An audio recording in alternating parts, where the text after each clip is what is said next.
Welcome back to official Akhtar Rahman sir YouTube channel. एका नवीन व्हिडिओमध्ये आपले पुन्हा एकदा स्वागत आहे। मित्रांनो, बालमानसशास्त्र व अध्यापनशास्त्र means child development and pedagogy video क्रमांक 19 आपण या ठिकाणी पाहत आहोत। मित्रांनो, जे परीक्षेच्या दृष्टीने अत्यंत इम्पॉर्टंट प्रश्न आपण या ठिकाणी पाहणार आहोत। मित्रांनो, पेपर 1 आणि पेपर 2 साठी बालमानसशास्त्र व अध्यापनशास्त्र प्रत्येक प्रश्न जे आहे मित्रांनो ते सिलेक्टेड प्रश्न या ठिकाणी असणार आहे आणि परीक्षेच्या दृष्टीने एकदम इम्पॉर्टंट प्रश्न आपण या ठिकाणी ॲड केलेले आहे।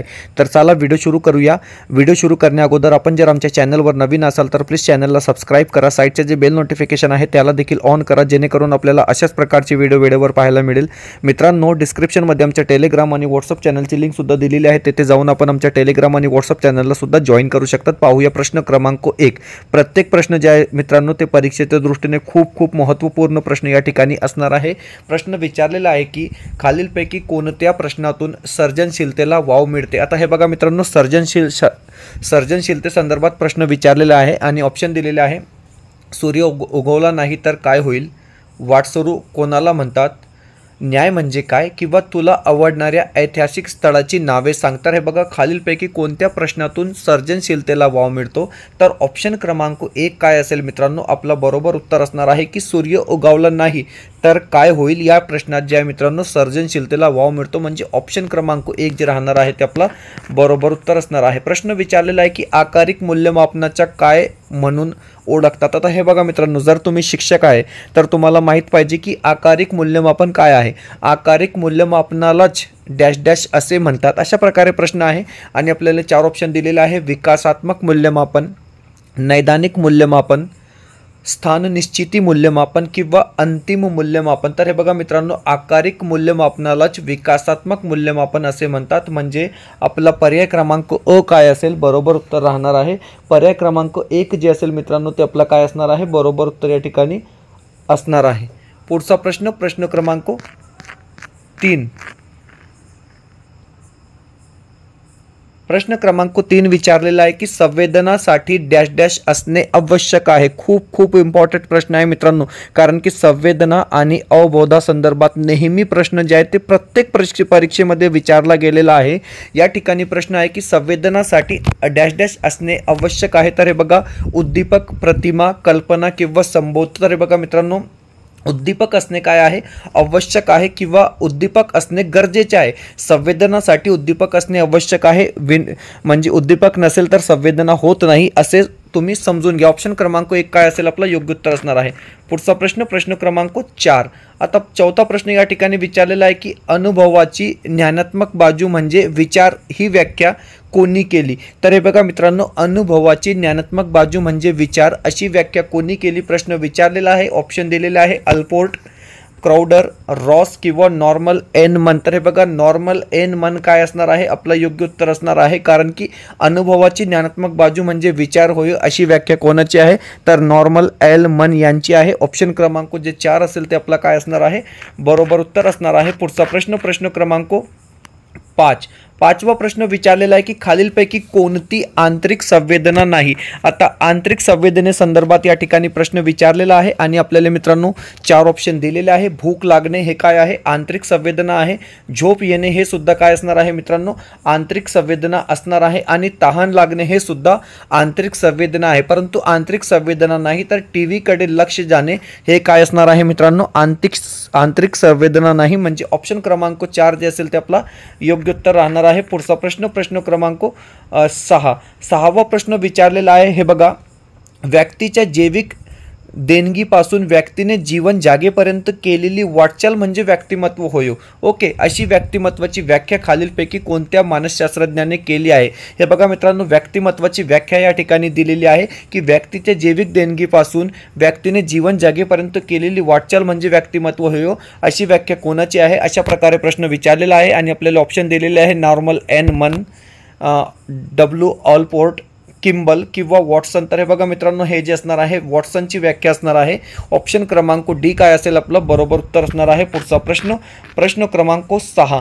6वा प्रश्न विचारलेला आहे की शेष अवस्थेतील मुलांच्या सामाजिक कौशल्याच्या विकासाबाबत खालीलपैकी कोणते विधान वैशिष्ट्ये सांगते? आता हे बघा मित्रांनो, शेष अवस्थेच्या मुलांसंदर्भात प्रश्न विचारलेला आहे आणि कोणते वैशिष्ट्य आहे, नेमका प्रश्न असा आहे. आपल्याला ऑप्शन दिलेला आहे. परकी माणसा ओळखता येत नाही, इतरांच्या हावभावांना प्रतिसाद देत नाही, इतरांचे लक्ष वेधून घेतात किंवा अनोळखी माणसाकडे पटकन जातात. तर हे बघा मित्रांनो, शेष अवस्थेतील मुलांच्या सामाजिक कौशल्याच्या विकासाबाबत खालीलपैकी कोणते विधान वैशिष्ट्य सांगते अशा प्रकारे आहे. तर ऑप्शन क्रमांक जे 3 असेल, इतरांचे लक्ष वेधून घेतात, हे काय असणार आहे? आपलं बरोबर उत्तर दिलेलं आहे मित्रांनो. आन्सर कीमध्ये हाच उत्तर दिलेला आहे. प्रश्न क्रमांक 8 विचारलेला आहे की किशोर वयातील मुलांच्या शारीरिक विकासांबाबत खालीलपैकी कोणते विधान योग्य आहे अशा प्रकारे प्रश्न विचारलेला आहे आणि आपल्याला 4 ऑप्शन दिलेले आहे की ग्रंथी रसांमुळे शरीराच्या सांगड्यावर परिणाम होतो. ऑप्शन क्रमांक 2, स्नायुमेंदीची वाढ मुलीमध्ये अधिक असते, प्राणवायूच्या पुरवठ्यात होणारी वाढ मुलींमध्ये अधिक असते, किंवा मुला-मुलीच्या शारीरिक वाढ समतुल्य असल्याने शारीरिक शिक्षणातील क्रिया समान असतात. अशा प्रकारे आपल्याला 4 ऑप्शन दिलेले आहे आणि पर्याय क्रमांक 1 जे असेल ते आपला काय असणार आहे? योग्य उत्तर या ठिकाणी असणार आहे. पुढचा प्रश्न क्रमांक 9. 9वा प्रश्न विचारलेला आहे की खाली दिलेल्या उदाहरणांमध्ये कोणते उदाहरण हे विचार प्रक्रियेतील अवबोधात्मक स्तराचे उदाहरण आहे अशा प्रकारे प्रश्न विचारलेला आहे आणि आपल्याला 4 ऑप्शन दिलेले आहे. एखाद्या विषयावर भाषण देताना विचार करणे. ऑप्शन क्रमांक 2, महात्मा गांधीजींचा फोटो पाहिला की त्याच्या पोशाख, राहणीमान यासंबंधी विचार करणे. ऑप्शन क्रमांक 3, एखादी कथा लिहिताना विचार करणे, किंवा ऑप्शन क्रमांक 4, दिलेल्या विषयावर निबंध लिहिताना विचार करणे. तर हे बघा, खाली दिलेल्या उदाहरणांमध्ये कोणते उदाहरण हे विचार प्रक्रियेतील अवबोधात्मक स्तराचे उदाहरण आहे? तर पर्याय क्रमांक जे 2 असणार आहे ते काय असणार आहे? आपलं बरोबर उत्तर असणार आहे. महात्मा गांधीजीच्या फोटो पाहिला की त्यांच्या पोशाख, राहणीमान यासंबंधी विचार करणे हे आपलं काय असणार आहे? योग्य उत्तर असणार आहे. प्रश्न क्रमांक 10वा प्रश्न विचारलेला आहे की स्मरणाच्या प्रमुख घटक ग्रहण यावर परिणाम करणारा एक घटक म्हणजे व्यक्तीची मनोघडण, यामध्ये खालीलपैकी कोणती बाब येते? अशा प्रकारे प्रश्न आहे. 4 ऑप्शन दिलेले आहे आणि हे बघा, चेतकाची तीव्रता, अर्थपूर्णता, मानसिक पक्वता किंवा चेतक स्त्रोत, अशा प्रकारे 4 ऑप्शन दिलेले आहे आणि मानसिक पक्वता काय असणार आहे? आपला योग्य उत्तर असणार आहे. मानसिक पक्वता जी असेल मित्रांनो, आपला बरोबर उत्तर या ठिकाणी राहणार आहे. त्यानंतर प्रश्न क्रमांक 11 दिलेला आहे की खालीलपैकी कोणता पर्याय प्रेरणा चक्राचा योग्य क्रम दाखवतो? तर हे बघा मित्रांनो, 4 ऑप्शन आपल्याला या ठिकाणी दिलेले आहे आणि सर्वप्रथम गरज निर्माण होते, त्यानंतर अस्वस्थता, प्रयत्न, समतोल राखणे आणि समाधान. म्हणजे ऑप्शन क्रमांक जे 3 असणार आहे ते आपला काय असेल? योग्य उत्तर असणार आहे. पर्याय क्रमांक 3 जे असेल ते आपलं बरोबर उत्तर या ठिकाणी राहणार आहे. पुढचा प्रश्न क्रमांक 12. 12वा प्रश्न विचारलेला आहे की मानसिक संघर्ष कमी करण्यासाठी खालीलपैकी कोणता पर्याय उपयुक्त नाही? अशा प्रकारे प्रश्न विचारलेला आहे मित्रांनो. हे बघा, उपयुक्त नाही असा प्रश्न या ठिकाणी दिलेला आहे. आपल्याला ऑप्शन दिलेला आहे. संघर्षाच्या कारणापासून अलिप्त राहावे, संघर्षाची नेमकी कारणे शोधावी, वगळलेल्या गोष्टीबद्दल विचार करावा किंवा मोठ्या व्यक्तीचा सल्ला घ्यावा.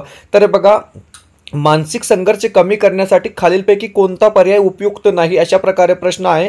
4 ऑप्शन दिलेले आहे आणि पर्याय क्रमांक 3 जे असेल ते आपला काय असणार आहे? बरोबर उत्तर असणार आहे की वगळलेल्या गोष्टीबद्दल विचार करावा, हा काय असणार आहे मित्रांनो? आपलं योग्य उत्तर असणार आहे. प्रश्न क्रमांक 13वा प्रश्न विचारलेला आहे की प्रतिष्ठा प्राप्त झालेल्या, प्रसिद्धी मिळालेल्या किंवा गुणसंपन्न अशा दुसऱ्या व्यक्तीच्या सानिध्यात राहून तिच्या आपला घनिष्ठ संबंध आहे किंवा तिच्याशी आपले नाते आहे असे भासून आपली उणीव झाकण्याचा व प्रतिष्ठा वाढवण्याचा जेव्हा प्रयत्न केला जातो डॅश डॅश या प्रक्रियेच्या संरक्षण यंत्रणा असते. अशा प्रकारे प्रश्न आहे. आपल्याला 4 ऑप्शन दिलेले आहे. प्रतिपूरण, विस्थापन, आत्मतांडन किंवा तादम्य. तर हे बघा मित्रांनो, ऑप्शन क्रमांक जे 4 असेल ते आपला बरोबर उत्तर असणार आहे. तादम्य काय असेल? आपला योग्य उत्तर असणार आहे. पुढचा प्रश्न क्रमांक 14वा प्रश्न विचारलेला आहे की नव्याने येणारे अनुभव हे जुन्या अनुभव, साधर्म्य, सानिध्य इत्यादी नियमानुसार मिसळत जाऊन त्याच्या साखळ्या तयार होत जातात असे मत मांडून सहचारवादावर आधारलेली प्रबोध प्रक्रियेची उपपत्ती खालीलपैकी कोणत्या मानसशास्त्रज्ञाने सादर केलेली आहे? आता हे बघा, उपपत्ती संदर्भात प्रश्न आहे की प्रबोध प्रक्रियेची उपपत्ती खालीलपैकी कोणत्या मानसशास्त्रज्ञाने सादर केलेले आहे? मित्रांनो नवीन प्रश्न आहे, आपल्याला 4 ऑप्शन दिलेले आहे, John Locke, John Herbert, Thorndike किंवा स्किनर.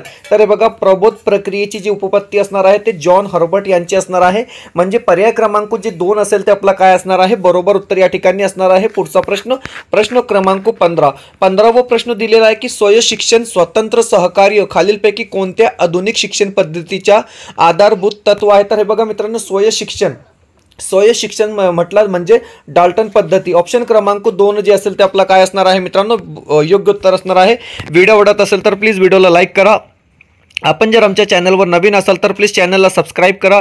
डिस्क्रिप्शनमध्ये आमच्या टेलिग्राम आणि व्हॉट्सअप चॅनलची लिंक सुद्धा दिलेली आहे, तिथे जाऊन आपण आमच्या टेलिग्राम आणि व्हॉट्सअप चॅनलला सुद्धा जॉईन करू शकतात. मित्रांनो जर तुम्हाला आमच्या चॅनलची मेंबरशिप हवी असेल तर जॉईन बटनला जॉईन करून आपण ही मेंबरशिप घेऊ शकतात. व्हिडिओला प्लीज लाईक करा. प्रश्न क्रमांक 16. 16वा प्रश्न या ठिकाणी दिलेला आहे. हे बघा अवकाशविषयक बुद्धिमत्तेत डॅश डॅश अपेक्षित आहे, अशा प्रकारे प्रश्न विचारलेला आहे आणि आपल्याला ऑप्शन दिलेले आहेत. तर्क अनुमान करणे, समस्याची उकल करणे, अमूर्त संकल्पनाद्वारे एखाद्या वस्तूची रचना ठेवणे किंवा कल्पनारम्यत सतत राहणे. तर हे बघा प्रश्न विचारलेला आहे की अवकाश विषयक बुद्धिमत्तेत डॅश डॅश अपेक्षित असते. तर हे बघा अमूर्त संकल्पनेद्वारे एखाद्या वस्तूची रचना ठेवणे हे आवश्यक असते. म्हणजे ऑप्शन क्रमांक जे 3 असणार आहे ते आपला बरोबर उत्तर या ठिकाणी असणार आहे. प्रश्न क्रमांक 17. 17वा प्रश्न, आता हे बघा 17वा प्रश्न या ठिकाणी विचारलेला आहे की हार्वर्ड गार्डनरच्या मते मेंदूच्या भागातील विविध केंद्राच्या विकासानुसार डॅश डॅश अशा प्रकारे प्रश्न आहे. आपल्याला ऑप्शन दिलेला आहे. प्रत्येक भागाची स्वतंत्र बुद्धिमत्ता असते, प्रत्येक व्यक्तीची बुद्धिमत्ता समान असते, व्यक्तीचे तार्किक कौशल्य वाढते किंवा यापेक्षा वेगळे. तर हे बघा हार्वर्ड गार्डनरच्या मते मेंदूच्या भागातील विविध केंद्राच्या विकासानुसार प्रत्येक भागाची स्वतंत्र बुद्धिमत्ता असते. म्हणजे ऑप्शन क्रमांक जे ए असेल ते आपला काय असणार आहे? बरोबर उत्तर असणार आहे. प्रश्न क्रमांक 18. प्रश्न क्रमांक 18 दिलेला आहे की संरक्षण यंत्रणेत व्यक्ती वास्तवापासून खूप दूर जाते. तर आता हे बघा मित्रांनो म्हणजे रिकाम्या जागा पूर्ण करा असा प्रश्न आहे की डॅश डॅश संरक्षण यंत्रणेत व्यक्ती वास्तवापासून खूप दूर जाते. 4 ऑप्शन दिलेले आहे. प्रक्षेपण, उद्दातीकरण, तादम्य किंवा दिवस स्वप्न. तर हे बघा दिवस स्वप्न हे आपलं काय असणार आहे? बरोबर उत्तर असणार आहे, कारण की दिवस स्वप्नामुळे व्यक्ती वास्तवापासून खूप दूर जाते. ऑप्शन क्रमांक डी जे असेल ते आपलं योग्य उत्तर असणार आहे. पुढचा प्रश्न, प्रश्न क्रमांक 19. 19वा प्रश्न दिलेला आहे की विस्थापन म्हणजे काय? आता हे बघा मित्रांनो संरक्षण यंत्रणेसंदर्भात म्हणजे एक वेळा पुन्हा प्रश्न विचारलेला आहे की विस्थापन म्हणजे काय? तर हे बघा वरिष्ठावरील राग कनिष्ठ व्यक्तीवर काढणे म्हणजे विस्थापन होय. ऑप्शन क्रमांक जे 2 असेल मित्रांनो ते आपल्याला बरोबर उत्तर या ठिकाणी असणार आहे. पुढचा प्रश्न, प्रश्न क्रमांक 20. 20वा प्रश्न दिलेला आहे की व्यक्तिमत्वाची मनोसामाजिक उपपत्ती कोणी मांडली? इम्पॉर्टंट प्रश्न आहे मित्रांनो, खूप इम्पॉर्टंट प्रश्न आहे की व्यक्तिमत्वाची जी मनोसामाजिक उपपत्ती आहे ती कोणी मांडली, अशा प्रकारे प्रश्न विचारलेला आहे. 4 ऑप्शन दिलेले आहे. अल्बर्ट एलिस, एरिक्सन, डोनाल्ड किंवा फ्राइड. तर हे बघा एरिक्सन काय असणार आहे? आपला योग्य उत्तर असणार आहे, कारण की व्यक्तिमत्वाची जी मनोसामाजिक उपपत्ती आहे ती कोणी मांडली? तर एरिक्सन यांनी मांडली. म्हणजे ऑप्शन क्रमांक जे बी असेल ते आपला काय असणार आहे? बरोबर उत्तर असणार आहे. मित्रांनो पाहूया पुढचा प्रश्न. पुढच्या प्रश्ना अगोदर एक ॲडव्हर्टाईज या ठिकाणी दिलेली आहे मित्रांनो की बालमानसशास्त्र व अध्यापनशास्त्र विषयासंदर्भात काही इम्पॉर्टंट आणि महत्त्वपूर्ण प्रश्नसंच मी तयार केलेला आहे मित्रांनो. पेपर 1 आणि पेपर 2 साठी खूप इम्पॉर्टंट हे प्रश्न आहे. परीक्षा देण्या अगोदर हे परचेस करून मित्रांनो तुम्ही हे प्रश्न सोडवा, तुम्ही हे क्वेश्चन पेपर सॉल्व्ह करा, जेणेकरून तुम्हाला अशाच प्रकारचे प्रश्न जे आहेत ते परीक्षेत पाहायला मिळेल. कारण 2013 ते 2024 पर्यंत टीईटीची जशा प्रकारे कठीण्य पातळी आहे आणि जशा प्रकारे टीईटीच्या परीक्षेमध्ये प्रश्न विचारले जातात मित्रांनो, तशाच प्रकारचे प्रश्न आम्ही या प्रश्नसंचामध्ये ॲड केलेले आहे. आणि फक्त 199 मध्ये आपल्याला हे 10 प्रश्नसंच या ठिकाणी मिळणार आहेत मित्रांनो. आणि परीक्षेच्या दृष्टीने खूप इम्पॉर्टंट हे प्रश्न असणार आहे. स्क्रीनवर दिलेल्या कॉन्टॅक्ट नंबरवर तुम्ही व्हॉट्सअप करून म्हणजे अधिक माहिती मिळू शकतात मित्रांनो. कारण की जे प्रश्नसंच आम्ही हे तयार केलेले आहे, हिंदी असो किंवा बालमानसशास्त्र असो, ते परीक्षेच्या दृष्टीने खूप इम्पॉर्टंट प्रश्न आपण या ठिकाणी काय आहे एकत्र केलेले आहे. व्हिडिओला प्लीज लाईक करा. चॅनलवर नवीन असाल तर प्लीज चॅनलला सबस्क्राइब करा. पुढचा प्रश्न, प्रश्न क्रमांक 21. 21वा प्रश्न दिलेला आहे. आता हे बघा प्रश्न क्रमांक 21 दिलेला आहे की खालीलपैकी व्याख्यान पद्धती संदर्भात कोणते विधान असत्य आहे? व्याख्यान पद्धती संदर्भात प्रश्न विचारलेला आहे आणि असत्य विधान कोणते? तर हे बघा अवधान केंद्रीकरण होते, कमी वेळात जास्त अध्यापन करता येते, बरोबर आहे. व्याख्यान पद्धती संदर्भात तत्वे, सिद्धांत व कठीण विषय मांडण्यासाठी उपयोग करता येते, हे सुद्धा बरोबर आहे. आणि दुर्मिळ माहिती सहज देता येते, हे सुद्धा बरोबर आहे मित्रांनो. परंतु अवधान केंद्रित होते हे चुकीचा दिलेला आहे. म्हणजे पर्याय क्रमांक जे एक असेल ते आपला बरोबर उत्तर असणार आहे. प्रश्न क्रमांक 22वा प्रश्न विचारलेला आहे. तर हे बघा मित्रांनो, स्टेटमेंट टाईप हा प्रश्न आहे की कुशाग्र बुद्धिमत्तेच्या विद्यार्थ्यासाठी शिक्षिकेने खालीलपैकी कोणत्या गोष्टी करणे उपयुक्त ठरेल. स्टेटमेंट टाईप हा प्रश्न विचारलेला आहे. आपल्याला 4 ऑप्शन दिलेला आहे. इयत्ता गाळून वरच्या वर्गात प्रवेश द्यावा, बरोबर आहे. ओके. वर्गाध्यापनात त्यांचा सहभाग वाढवावा कारण विद्यार्थी कुशाग्र आहे, तर बरोबर आहे. आणि स्वतंत्र अभ्यासक्रम तयार ठेवावा, म्हणजे हे सुद्धा बरोबर आहे. तर वरील सर्व हे काय असणार आहे मित्रांनो, आपला बरोबर उत्तर असणार आहे. पुढचा प्रश्न, प्रश्न क्रमांक 23वा प्रश्न विचारलेला आहे की प्रयत्न प्रमाद पद्धतीच्या संदर्भात खालीलपैकी कोणती विधाने सत्य आहे. आता कोणती विधाने हा प्रश्न सुद्धा स्टेटमेंट टाईपचा प्रश्न असणार आहे, बरोबर. कोणती विधाने सत्य आहे अशा प्रकारे प्रश्न विचारलेला आहे. आणि आपल्याला 4 ऑप्शन दिलेले आहे. हे बघा, प्रश्न ऑप्शन क्रमांक 1, या पद्धतीने अध्ययन करताना प्रगती अगदी सावकाश होते, ऑप्शन क्रमांक 1 दिलेला आहे. ऑप्शन क्रमांक 2 दिलेला आहे की अनावश्यक हालचालीमुळे अधिक श्रम होतात. ऑप्शन क्रमांक 3, या पद्धतीत मिळविलेले यश हा पुष्कळ वेळा शुद्ध योगायोगाने असते किंवा संपादित कौशल्य दुसऱ्या परिस्थितीत सहज संक्रमित होतात. तर हे बघा मित्रांनो, म्हणजे 4 ऑप्शन जे आहे ते बरोबर दिलेले आहे. या ठिकाणी 4 पर्याय जे दिलेले आहेत ते बरोबर आहे. तर ओ बो को डो म्हणजे वरील सर्व काय असणार आहे, आपला योग्य उत्तर असणार आहे. प्रश्न क्रमांक 24वा प्रश्न दिलेला आहे की खालीलपैकी कोणते अनुवंशासंबंधीचा नियम नाही, अशा प्रकारे प्रश्न दिलेला आहे. म्हणजे खालीलपैकी कोणता नियम जे आहे ते अनुवंशासंबंधीचा नियम नाही. तर हे बघा, सद्धर्माचा नियम जे आहे ते अनुवंशाचा नियम असणार आहे. वैविध्याचा नियम सुद्धा अनुवंशाचा नियम असणार आहे. आणि परागतीचा नियम सुद्धा काय असणार आहे मित्रांनो, अनुवंशतेचा नियम आहे. परंतु ऑप्शन क्रमांक जे सी दिलेला आहे, पुनरुक्तीचा नियम, तो अनुवंशाचा नियम नाही. म्हणजे पर्याय क्रमांक को काय असेल, आपला योग्य उत्तर असणार आहे. पुढचा प्रश्न, प्रश्न क्रमांक 25वा प्रश्न विचारलेला आहे की एका वेळी एक पायरी, ताबडतोब पडताळा, सक्रिय प्रतिसाद ही तत्वे असलेल्या क्रमन्वित अध्ययन खालीलपैकी कोणत्या उपपत्तीवर आधारलेले आहे. तर हे बघा मित्रांनो, 4 उपपत्ती या ठिकाणी दिलेले आहे. आणि साधक अभिसंधान उपपत्ती काय असणार आहे, जी स्किनरची आहे, ते आपलं बरोबर उत्तर असणार आहे. कारण की एका वेळी एक पायरी, ताबडतोब पडताळा आणि सक्रिय प्रतिसाद हे 3 शब्द तुम्ही काय आहे या ठिकाणी लक्षात ठेवा. पुढचा प्रश्न, प्रश्न क्रमांक 26वा प्रश्न दिलेला आहे की हे बघा, परीक्षेत कमी गुण मिळालेल्या विद्यार्थी प्रश्नपत्रिका फार अवघड होती, उत्तरपत्रिका कडक तपासली अशी कारणे सांगतो. जशा प्रकारे TAT मध्ये शिक्षक सांगतात परीक्षा झाल्यावर, हा खालीलपैकी कोणत्या मानसिक संरक्षण यंत्रणेचा प्रकार आहे. तर हे बघा मित्रांनो, परीक्षेत कमी गुण मिळालेला विद्यार्थी काय सांगतो की प्रश्नपत्रिका फार अवघड होती, उत्तरपत्रिका कडक तपासली अशी कारणे सांगतो. हा खालीलपैकी कोणत्या मानसिक संरक्षण यंत्रणेचा प्रकार आहे. तर प्रेक्षेपण काय असणार आहे, आपलं या ठिकाणी योग्य उत्तर असणार आहे. ऑप्शन क्रमांक 1 इज अ राईट आन्सर. पुढचा प्रश्न, प्रश्न क्रमांक 27. प्रश्न क्रमांक 27 जीन पियाजे संदर्भात प्रश्न 2024च्या प्रश्नपत्रिकेमध्ये पेपर 2 मध्ये विचारला गेला होता की पियाजे यांनी मांडलेल्या मुलांच्या बोधात्मक विकासाच्या सिद्धांतामध्ये त्याने 4 टप्पे सांगितलेले आहेत. त्या टप्प्यातील मूर्त क्रियाकाळ अवस्था, ज्याला मूर्त अवस्था असेही म्हणतात, ती विकास अवस्था साधारणपणे डॅश डॅश वर्षापर्यंत असते. मित्रांनो, 7 ते 11 काय असणार आहे, आपला बरोबर उत्तर असणार आहे. पुढचा प्रश्न, प्रश्न क्रमांक 28वा प्रश्न विचारलेला आहे की विशिष्ट उद्दिष्ट प्राप्तीसाठी जेव्हा एखादी क्रिया साधक म्हणून उपयोगी पडते तेव्हा ती विशिष्ट क्रिया साधनीभूत होते, यालाच साधक अभिसंधान म्हणतात. खाली दिलेल्या विधानांमध्ये साधक अभिसंधानाविषयीचे कोणते विधान असत्य आहे, अशा प्रकारे आपल्याला प्रश्न विचारलेला आहे. तर हे बघा मित्रांनो, साधक अभिसंधान जी उपपत्ती असणार आहे ती स्किनरची उपपत्ती असणार आहे. ऑप्शन क्रमांक 1 दिलेला आहे की क्रमन्वित अध्ययनाची कल्पना यावर आधारित आहे. तर हे काय असणार आहे, बरोबर आहे. एका वेळी एक पायरी, पडताळा, सक्रिय प्रतिसाद इत्यादी तत्वावर क्रमन्वित अध्ययनाची मांडणी असते, हे सुद्धा बरोबर आहे. यापूर्वी आपण एक प्रश्नामध्ये हा आन्सर पाहिलेला आहोत. यात प्रबलन तत्व महत्त्वाचे आहे, हे सुद्धा बरोबर आहे. आणि साधक अभिसंधान उपपत्ती हल या मानसशास्त्रज्ञाने मांडली आहे. तर ऑप्शन क्रमांक जे 4 असेल ते चुकीचा दिलेला आहे, कारण की साधक अभिसंधान उपपत्ती स्किनर यांची आहे. म्हणजे ऑप्शन क्रमांक जे 4 असणार आहे मित्रांनो, ते आपला बरोबर उत्तर असणार आहे. कारण की हा प्रश्न सुद्धा 2024च्या परीक्षेमध्ये पेपर 2 मध्ये विचारला गेला होता. पुढचा प्रश्न, प्रश्न क्रमांक 9. 9वा प्रश्न आहे की संयमित, अभ्यासू, संशोधक, संकुचित या उदाहरणाचा समावेश व्यक्तिभेदातील कोणत्या अंगात येईल?